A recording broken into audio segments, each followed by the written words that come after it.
Dear customer, Dinex is proud to introduce the installation video of our aftermarket DPF unit for Scania trucks by using the Dinex extraction tool.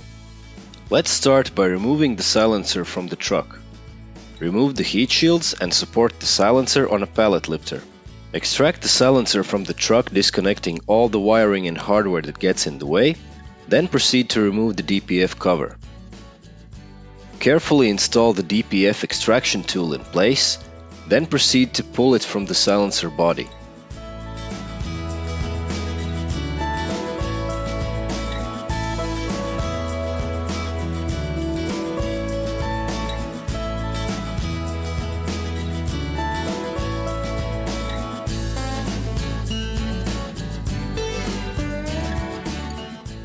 Once extracted, please make sure to take great care in handling the fragile DPF.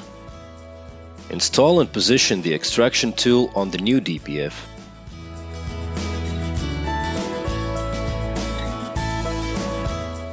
Carefully install the wire mesh gasket.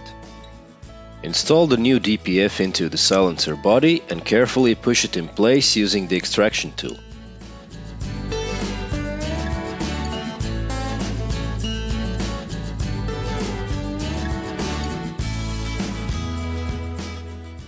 Install the retaining bolts and finally reinstall the DPF cover.